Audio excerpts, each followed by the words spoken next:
Part 11. It was almost 6 months since I moved in with Liam. It feels so good to be with the man you love and knowing that you both love each other. Is this what married couples feeling is? Waking up every morning with the man you love. First thing you're going to have is his kisses, hugs, and I love yous. Cooking breakfast for him. Going to bed every night with him. Hugging you like the time won't end. I hope these things will never end up. I hope it will be forever. Forever with Liam. And soon, when the right time comes, we will be together with our child. Kanina ka pa tulala dyan, eat your food, he said, and looking at my plate. I gave him a smile and took a spoon of my food. I love you, Liam, I said as I swallowed my food. I love you too, and will always love you, he said. He took a sip on his coffee and stood up. I'm sorry, I wanted to spend the whole day with you, but I have this urgent meeting. But nothing is more important than you. You are all that matters to me. Tanda mo yan, okay? I gave him a nod and smiled. He kissed my forehead before leaving the dining area. After I ate my breakfast, I fixed all of our dishes and went back to the living area. I sat on the couch and turned on the television. I remember the first time we had, since I moved here. Inside those 6 months living together was a lustful one. Every night before going to sleep, we had that. And still, every after leaving the bed, we will have that again. Liam never got tired of doing it. He loves it and I love him. That's why I always gave what he wanted. I was watching a drama on the television when someone knocked on the door. Who will visit Liam as early as this? Besides, siguro naman they know that he is in a meeting today. Unless it's him. Cancelled the meeting? I stood up and walked through the door. I turned the knob and looked like all my energy climbed up and gathered as a single heartbeat. Nasaan si Liam? May kailangan siyang malaman. Hindi niya ako pinansin at saka pumasok na lang sa loob ng bahay. Wala siya dito, nasa meeting siya. Anong oras siya uuwi? Maybe before lunch? Oh, I see. So you live here? With Liam? Aren't you? How long? 6 months. I could feel the anger on Mika's voice. Liam doesn't talk about her a lot. As in, never pa niyang nabanggit ang Mika sa akin. So I thought she was out of his life. Would you mind to call him? I lifted my left brows as I heard her. I said he's in a meeting, and it's not necessary to call him unless it is important. And besides, why don't you call him? You don't have his digits? I saw her face turn into anger. I can't help myself. It looks like she's demanding me to call Liam. For what? For her longing? Miss her ass. Never mind. I just came here to tell him about his future baby. Para naman akong nawalan ng kulay nang marinig ko yun. Future baby? Nila ni Liam? But how come?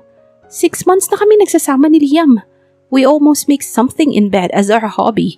Then there's Mika telling me about their future baby? Did Liam fool me? Do I love him that much in a way that he can trick me? By the way, I don't want you to tell him about this. I wanted to tell him myself.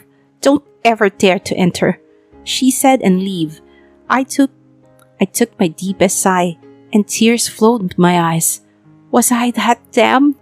Am I not enough for him? I feel like lost. No, I was lost. I have nothing but Liam. But what's with Mika? Mika had their baby, and soon it will be born. I want to stay with Liam's life, but I don't want their baby to have a miserable life. I don't want their baby to grow without having a father. I don't need to be self-centered. I got up on our living area and slammed my body on the bed. I was crying like there's no tomorrow. It hurts a lot. It feels like killing me. Hindi ko napansing nakatulog na pala ako. And I felt small kisses. I opened my eyes and saw it was Liam. He's wearing a sweet smile on his face. I know that smile will fade when I leave him. Oh, I love him. But ruining his future family wasn't the right thing. Magkakaroon na sila ng anak ni Mika. And I'm out on that chapter of his life. What's bothering you, sweetie? He said, caressing my cheek.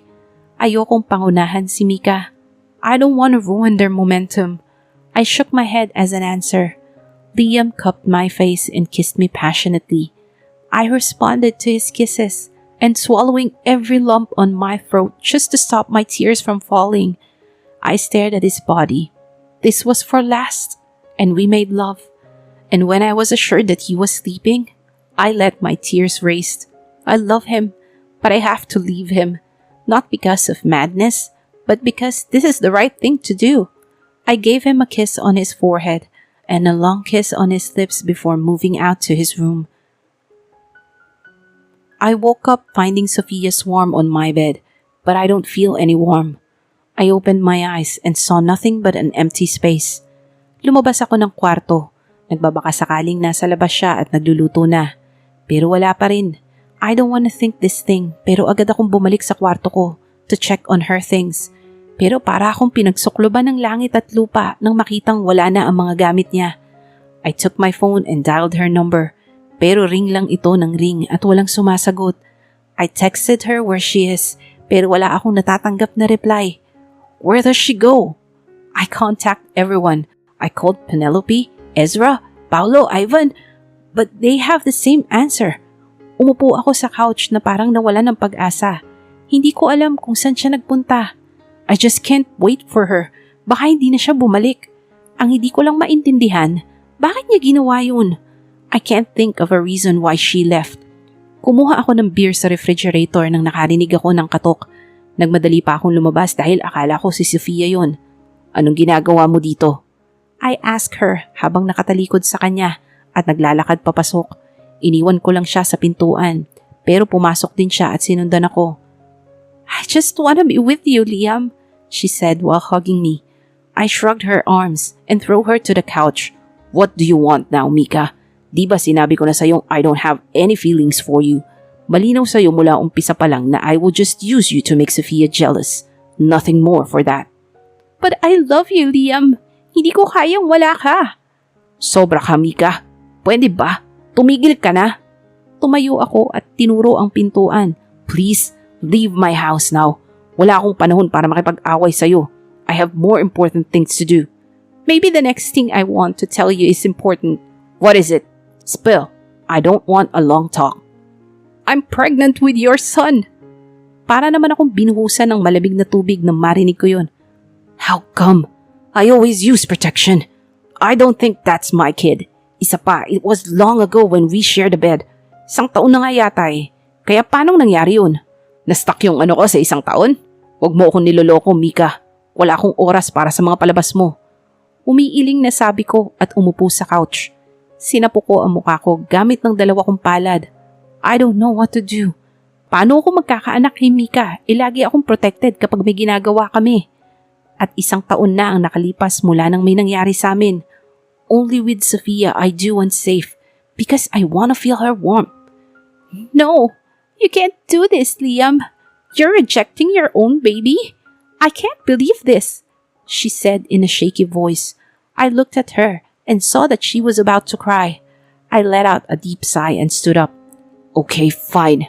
I won't reject that baby. I'll be in your side till we can have the truth. But when I find out that that's not my baby, gusto kong mawala ka na sa buhay ko. I turned my back on Mika and go to my room. Naririnig ko pang kumakatok siya pero hindi ko na lang siya pinansin. Wala ako sa mood. I dropped my body on the bed and there, punched the pillow and everything. Why does she need to leave me? Bigla namang pumasok sa isip ko ang sinabi ni Mika. May kinalaman kaya siya sa pag-alis ni Sophia? I don't know what to think anymore. Pero once na malaman kong may kinalaman si Mika dito, I swear, hindi ko siya kikilalanin bilang babae. Days had passed pero wala pa rin akong balita kay Sophia. Hindi naman na siya pumapasok dito sa office dahil tapos na ang mga plano niya. Bumibisita din ako sa site at nagbabaka sakaling maabutan ko siya doon. Pero kapag nagtatanong na ako, ay palaging ang sagot ay umalis na siya. Hindi ko na alam ang gagawin ko. Hindi ko na alam kung saan siya hanapin. I'm fixing myself in front of the mirror.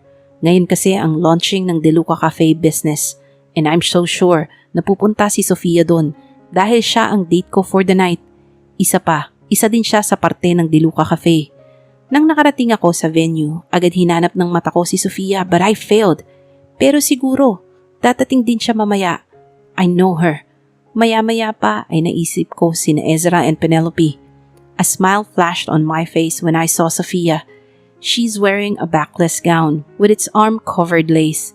She looked beautiful with her black earrings and white pouch. Lumapit ako sa kanila and offered my hand to Sophia. Kinuha niya naman ito without even looking at my eye. Maski si Penelope nang nginitian ko, ay binigyan niya lang ako ng bored look. Good evening, ladies and gentlemen. May I call the very own CEO of this launch, Mr. Liam Madison. Good evening, everyone. Masaya ako nakadalo kayo. And may I call Engineer Gutierrez who worked really hard for the rising of the Luca Cafe. Umakyat si Sophia sa stage, smiling. Pero nang nakarating siya sa akin, nawala ang ngiti niya. I moved closer to her and whispered, Gusto ko sana i-announce yung about sa relationship na... She cut me off by speaking, even without looking at my eye. No, hindi na kailangan because I'm breaking up with you. Gusto ko nang tapusin ang lahat ng sa atin, Liam. At ito na din ang huli nating pagkikita. The MC finally sent us downstairs. Hindi na ako inintay ni Sophia at saka dumiretso na sa table namin. She talked to Penelope and naglakad papalayo. I followed her and called her pero hindi siya lumingon. It is impossible na hindi niya ako naririnig. Dumiretso siya sa powder room and I waited for her sa labas. Hanggang ngayon, I can't accept what she said a while ago. I don't want to let her go. Ayokong maghiwalay kami. Mahal ko siya. I waited for her and I'll wait for her forever. Narinig ko kanina si Liam habang tinatawag ako. I really want to look back at him and hug him tight because I really miss him. Pero I can't kasi alam kong mali. He will be having his own family soon and hindi tama na makisiksik palalo na at may magiging anak na siya. I'm here in the powder room, which she followed me at nang parang pansin kong wala na siya sa labas, lumabas na ako at nagulat ako nang biglang may humila sa akin. I looked at whose hand it was. My heart suddenly jumped when I saw him. He pinned me on the wall and looked at my eyes. What does your words mean? Hindi ko maintindihan, Sophia. Usal niya na may lungkot at diin sa boses niya. Umiwas ako sa tingin niya dahil pakiramdam ko ay gusto nang magsilabasa ng mga luha ko. Hinawakan naman niya ang baba ko at iniharap ulit sa kanya. Ano bang hindi mo maintindihan sa sinabi ko, Liam? I said while my eyes still not looking at his. Nagulat naman ako nang bigla siyang sumuntok sa pader. Hindi ko alam kung anong sinasabi mo, Sophia. Kung bakit at paano. Hindi ko maintindihan. Ano bang hindi mo maintindihan sa break na tayo? Tapos na tayo. Ayoko na, Liam. Ayoko na. Tumaas na din ang boses ko. I heard him curse before claiming my lips. At first, I didn't move. But suddenly, I responded. It was a passionate kiss, longing for each other's lips. His hand grabbed my waist and pulled me closer. I could feel his warm body. He broke the kiss and looked at me. I miss you, Sophia. You don't know how lost I was when you left. I can't sleep at night. I can't even focus on my work. And I can't even eat dahil sa kaiisip kung anong naging kasalanan ko at bakit ka umalis. I don't wanna hear his words kasi alam kong kahit gaano pa siya magmakaawa, hindi na babago ang future. The future of us that is not being made for each other. Pero kahit ngayon lang, ngayon at sa huling pagkakataon, maging sa amin ulit ang isa't isa. Maramdaman kong akin ulit siya. I pulled him and kissed him. He lifted me and don't know where we were heading. Pero naramdaman ko na lang na may binuksan siya and I knew it was his car.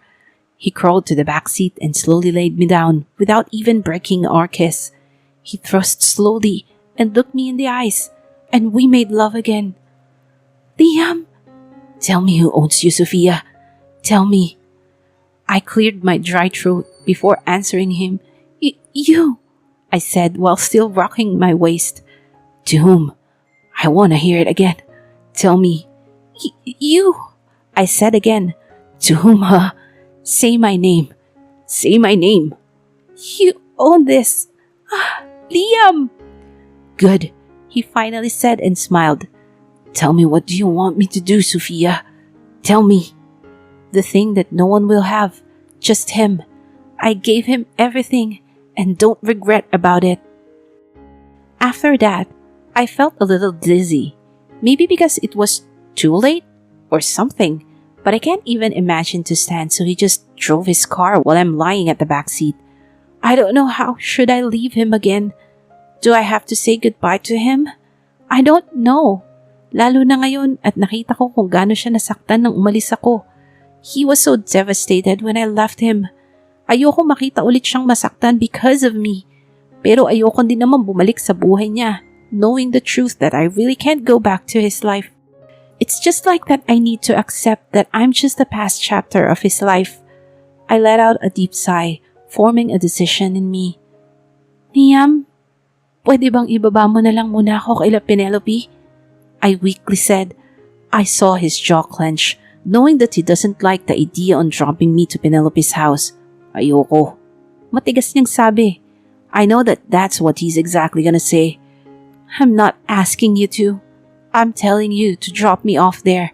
And I don't ask for your answer. Nagulat naman ako nang humampas siya sa manibela niya. Iginilid niya ang sasakyan niya at saka tumingin sa akin. Ewan ko kung namamalikmata lang ako or what, pero I saw a drop of tear flowing down his cheek. I looked away. Bakit mo ba to ginagawa, Sofia? Ano bang naging kasalanan ko? Sabihin mo naman, and I'm ready to do whatever you ask. Huwag ka lang umalis. Then there he goes. His tears falls freely.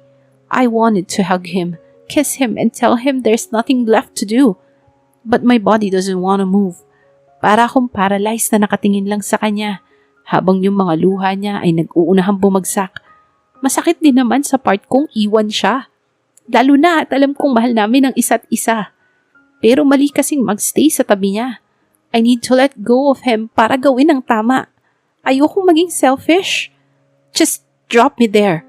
Matigas kong sabi sa kanya. I swallowed the lump in my throat. Ayokong makita niyang umiiyak ako. I know it's hard for the both of us, pero ito ang tama.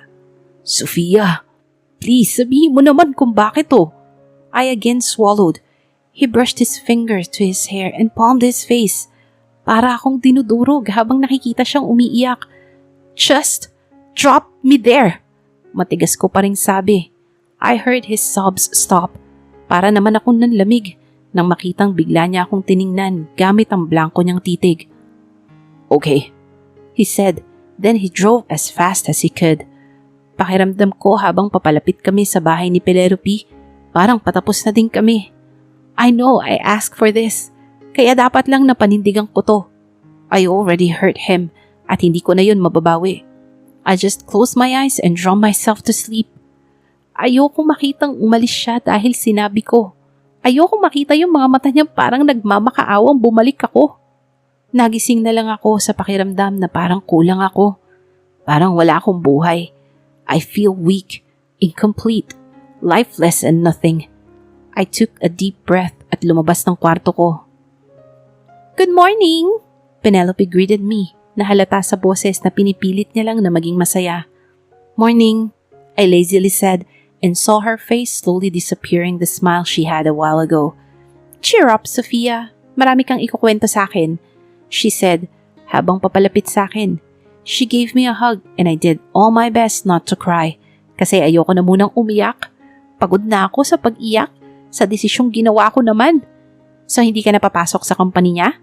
Penelope said trying to pen a conversation habang nakaupo kami at kumakain ng popcorn. Hindi na, I said, putting popcorn in my mouth. My God, Sophia, ayusin mo naman yung pagkain mo para kang pig, she said. Pero balik tayo. Paano yung rising cafe? Hindi na ikaw ang hahawak? Nag-umpisa na ang firm ng paggalaw. Tutuloy ko na lang total 1 buwan na lang at matatapos na nila. Siguro bibisita na lang ako sa site para kumustahin ang mga trabahador ko. She just nodded her head. Nakaramdam naman ako ng hilo. That's why I massaged my temples. Okay ka lang? Magpahinga ka muna, Penelope said in a concerned tone. Okay lang ako. Kulang lang siguro sa tulog to. Can I just sleep muna if okay lang? I smiled. Penelope just patted my shoulder and smiled, nodding her head. Umakyat muna ako sa kwarto at doon natulog muna. Nagising na lang ako sa tapik. I looked at who's tapping me and saw it is Penelope. Nasa labas si Flint, she said, giving me a playful smile. Sige, sunod ako, I said. Inayos ko muna ang itsura ko bago bumaba. Pagkababa ko, nakita ko naman si Flint na nakaupo sa couch. Oh, here she is, sabi ni Penelope. Saka tinuro ako. Lumingon naman si Flint sa kinaroroonan ko and he smiled. "Hi, Sophia! Miss me?" he said while grinning. I walked toward their place and I sat beside Flint. "Mismo mukha mo. Bakit hindi mo sinabing si Madison ang magiging boss ko?" He laughed out loud. "Bakit, Sophia? What's wrong with working with him? Umaming ka nga?" he said habang kinikiliti ako. "Ano ba, Flint? Stop it!" I protested, pero hindi pa rin siya tumigil. I scolded him kaya napatigil siya. Okay, beast mode ka ata, sabi niya habang tumatawa at nakataas ang dalawang kamay na parang sinasabi niyang suko na siya. I was annoyed to the point na gusto ko nang umiyak. Why was I like this? Bakit ba ako naiiyak sa maliit na bagay? "Sorry na," Flint said while playing some strands of my hair. I didn't know but I burst out crying. "Uy, Sophia! I didn't mean to make you cry. Namiss lang kita kaya ko ginawa yun. Sorry na," sabi ni Flint. Saka ako hinila at sinandal sa balikat niya. I don't feel like smiling or whatever. I stopped crying na, pero I don't have any expression. I don't feel like talking. I was about to stand up para sana uminom dahil bigla ako nauuhaw.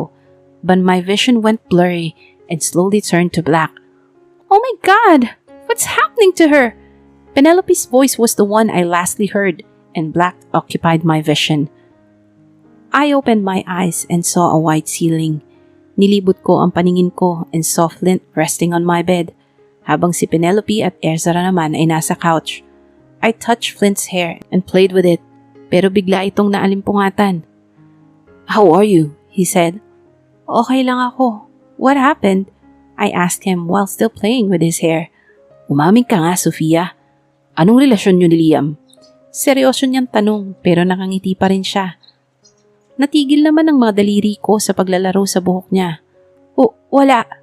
Bakit parang kinakabahan ako?" "Bakit mo naman natanong? Ang layo naman ata nun sa tinanong ko sa'yo." I chuckled nervously.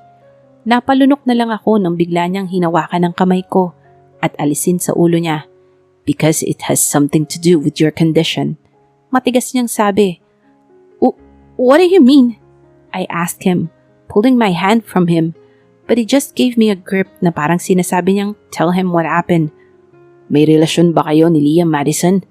May nangyari ba sa inyo? Stella Ayala Luis Adeline Gutierrez?" This time parang biglang lumakas yung tibok ng puso ko at natuyo ang lalamunan ko. At lalo pa akong kinabahan nang makita kong nagising na sina Penelope and Ezra. "What's happening here?" tanong ni Penelope, and still getting out through her sleep. Lumapit sila ni Ezra sa hospital bed ko. I again swallowed my nervousness. "Sagutin mo ko, Sophia. What happened between you and Liam? Anong meron sa inyong dalawa?" Wala ni isa sa amin ang makapagsalita. Tanging si Flint lang. Tumingin ako kay Penelope and saw her nod her head. I took a deep breath and answered Flint. "He was my boyfriend." I looked away. "Before," and continued. "So is he the father of your baby?" Natigilan naman ako sa sinabi ni Flint. What baby is he talking about? Mika's baby? He knew about it? Did he? I looked at Flint. What baby are you talking about?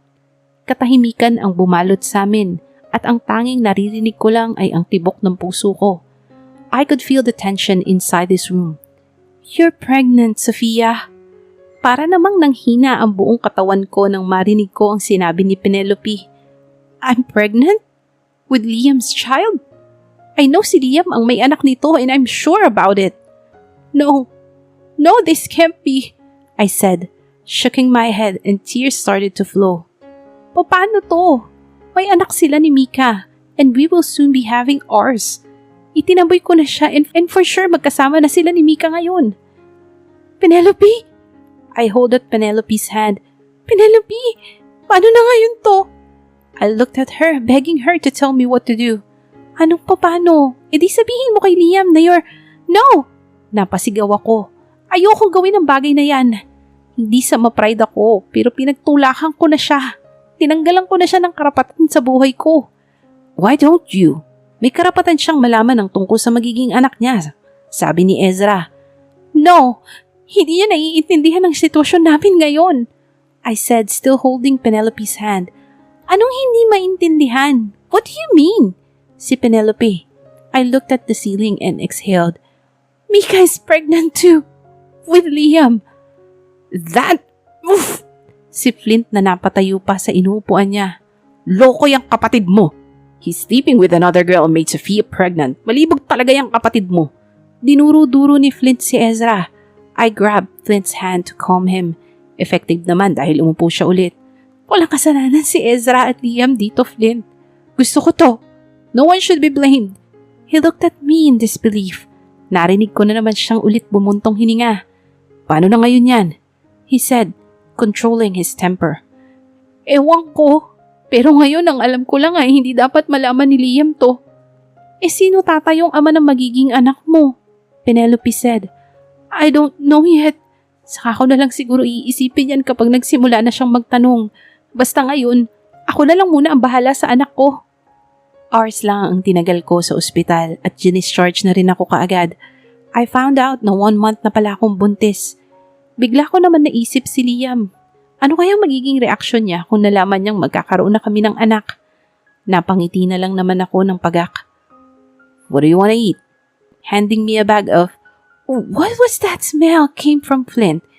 He almost dropped his present when I screamed, Easy, Sophia! Ano bang gusto mo? Parang natataranta namang sabi ni Flint. Bigla ko namang kinapa kung ano bang hinahanap ng panlasa ko. Gusto ko ng durian at saka ketchup! Nakita ko namang nabigla si Flint sa sinabi ko. Sophia? Dahan-dahan naman siyang lumapit sa akin at umupo sa gilid ng kama. Sophia, kasi hindi kasi season ng durian ngayon at saka wala akong pakialam basta durian ang gusto ko.